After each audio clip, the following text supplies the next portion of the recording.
course here at Curtin University is the longest running course available in the state of Western Australia. The occupational therapist's role is about working with that person and their family to support them to engage and participate in all of their life activities. 今天带大家来到了很多同学都非常感兴趣的科廷大学职业诊疗上课的场所。科廷大学的职业诊疗它是有开设本科和硕士课程的，项目还是非常丰富啊。那它的硕士课程是能够接受不同专业背景的学生来申请的，不仅仅是限于健康专业背景的啊。你可以看一下，这里就是同学们所要上课的场所，它是设计了不同的场景。比如说这个地方呢就是卧室，这边就是客厅，还有包括这边有厨房和洗衣房。那在我旁边呢就是科廷大学职业诊疗的老师。Hi, could you please have a brief self-introduction to our viewers? Yeah, hello, my name's Emma. I am the course coordinator for the undergraduate occupational therapy course here at Curtin University. The course here at Curtin University is very well established. It's the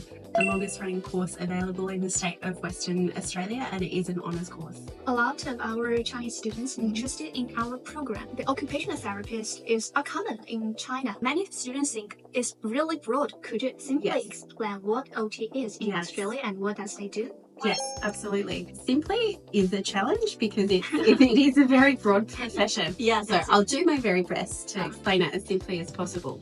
So the role of the occupational therapist is it's essentially about working in collaboration with people and their families and all of their loved ones. So culturally, that's, I think, a really important thing to think about because you know, in Australia, the culture tends to be more of an individualist culture, and in China, I know the collectivist culture is really important. So understanding occupational therapy from that perspective, I think, is really important. So it's about working with a person and their family. If a person at any stage of their life has had experienced some challenges coming from either a health condition or an injury, that is having an impact on how they can take care of themselves, how they can do things like engage in life with their family, their community, go to work, go to school.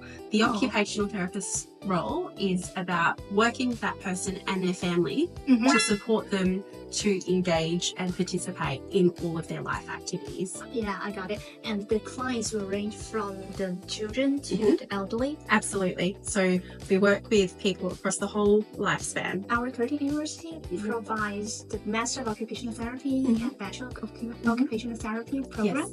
How many clinical hours for the placement? Yes, great question. So under current World Federation of Occupational Therapy accreditation requirements, students are required to undertake 1,000 hours of practice education. So there is 1,000 hours of what is considered clinical practice education. Now, there are different types of experience across the course.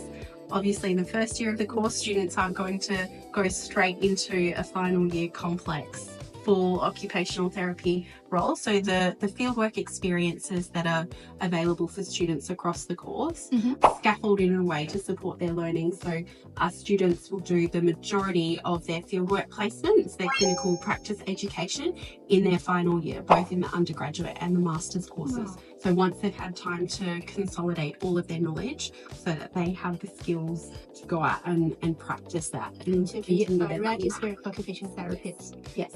What kind of organization will student be placed? Is the placement organization only ranged from the health clinic or the hospitals? Yeah, so health and hospital clinics, absolutely.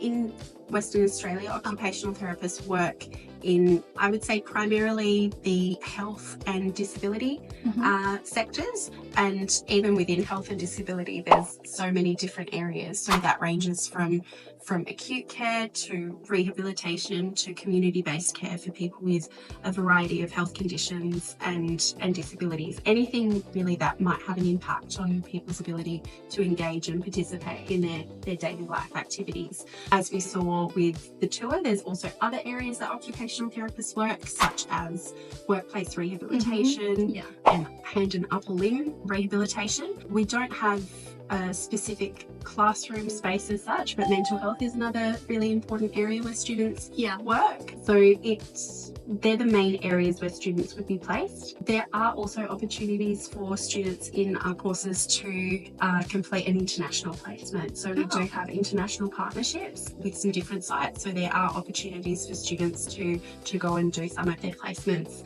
in global settings. It's really helpful. And as we can see in this area, our Curtin University design all kinds of scenarios that occupational therapists will get involved, such as the work, such as the living room and the laundry room. Could you give example of what students do in this different scenario and how can they support the clients? Yeah, absolutely. So I'll give some examples of the kind of learning that we do in the unit that they're taught in this classroom. So one of the units that they're taught in this classroom is called Applied Physical Rehabilitation. So this is where they're learning about how to work with people who have physical health conditions. So that could be things ranging from someone who might have cardiovascular issues, someone who has arthritis, someone who's needed a hip replacement, knee reconstruction, spinal cord injury, so a range of different physical health conditions. And students will learn what we refer to as the occupational therapy process, which is essentially about getting to know the person, their situation, gathering information that's relevant to set goals in collaboration with them and then come up with an intervention plan to support them. So if someone has had a hip replacement, for example, the students are supported in space with various setups to replicate what it's like in a hospital. So the occupational therapy role to support someone with a hip replacement would be around supporting that person to safely discharge home from hospital and to go home with the knowledge of how to keep their hip safe while they're recovering from that surgery. So how to adjust and change the way that they do things for the next 6 to 8 weeks. How they, do things like getting on and off the toilet, getting in and out of the shower, getting on and off the couch, things that we kind of take for granted but are really important and big parts of our daily life because we don't want to see that person coming back to hospital and needing another surgery. So the occupational therapist role is about working together in that medical team to keep that person safe, be ready to go home, to be in their home with their family, and to make sure that their recovery is it goes as smoothly as possible. Yeah, it makes sense. So the occupational therapist will also design the facilities for the clients when they back home. There absolutely is an occupational therapy role in environment supports. Yes. So like a hip replacement, again, if it's something short term, it's probably usually not going to need like a bathroom remodeling or anything because, in a couple of months, hopefully they've recovered. So in cases like that, that person might be sent home with some assistive technology, some adaptive equipment. As you can see, there's some examples over in the bathroom. So like taking home a chair or, a walker, so it keeps them safe for that period of time.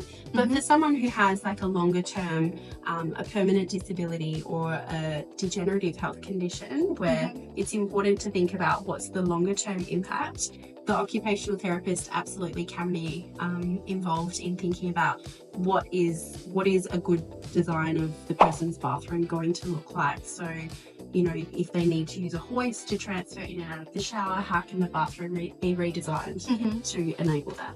Yeah, that makes sense. Why occupational therapist is really in need in Australia. Thanks for your sharing. It's really supportive. Yeah,